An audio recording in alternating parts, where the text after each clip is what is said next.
When you obsess over food, a lot of times that can actually be a result of not eating enough.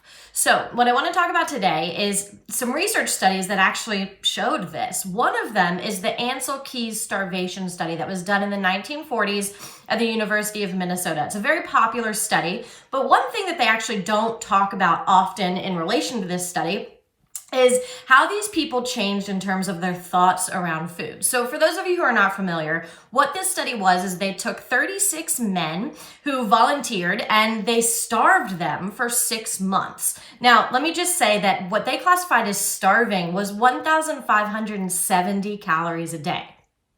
Interesting, right? Seeing as a lot of our diets now are recommending 1,200 calories or less, but I digress. For the purposes of this video, we will talk about, the changes that I was just discussing. So for this study, they took the 36 men, they starved them eating this 1,570 calories for a total of 6 months. Now, the thing to note about this is before this study started, these individuals were activists, they were intellectuals, they were really smart, intelligent men, and they were involved in their communities, they were involved in a lot of different things. Over the time period of this study, however, they started becoming more and more obsessed about food. All of their conversations were about food. All of their thoughts were about food. Some of them, even after the study, changed their careers to become chefs and things involved with food. All because when they were starving themselves during this time, what tends to happen is it actually changes the way your body thinks about food. Now, this could have been helpful at one point back when we were hunter-gatherers and all we had to do was focus on getting food. But now when that's not the case and food is pretty readily available, it just goes to show how fad diets and how these really restrictive diets actually increase your obsession and make you think about food more so than if you were just changing some healthy behaviors and not restricting yourself. Part of the reason why this happens is actually a chemical response that's happening in your body. So when you don't take in enough food, what happens is it actually decreases your body's availability of carbohydrates, right? And you need carbohydrates to make serotonin. Serotonin is that happy neurotransmitter. So when you don't have enough carbohydrates in your system, your body decreases the amount of serotonin it's producing. What a lot of people don't know is that a lot of your serotonin is actually made in your gut. That's why they call your gut your second brain. So when that's low, we're going to see an increase in quite a few things, but one of the most notable things is obsessive thoughts, specifically around food. It's also going to cause an increase in depression, anxiety, and gastroparesis, which is slow gut movement. All, remember, stemming from not eating enough. This is kind of the fallout from doing so.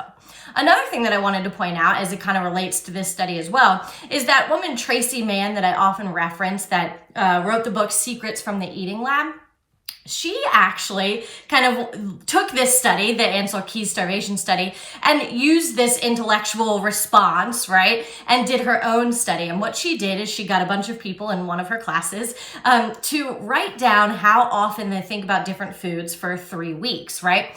But during one of those weeks, they were forbidden to eat one of those foods. And sure enough, they thought about that forbidden food during that 1 week more so than any of the other 3 weeks combined. And so what she goes on to say is that just goes to show what diets do to us, right? Because oftentimes diets aren't eliminating just one food. It's eliminating entire food groups. It's eliminating entire, like categories of food. And so what happens is we begin obsessing over them and obsessing over them and obsessing over them to the point where oftentimes what ends up happening is we end up binging on that food, right? Because it's become this forbidden fruit that you're not allowed to have. And then all of a sudden when it's presented to you, you're like, oh my gosh, I'm going to eat all of this. It's like the kid that's told no, right? If you tell them they can do anything that they want, but they're not allowed to do this one thing, what are they going to do? They're going to do the one thing.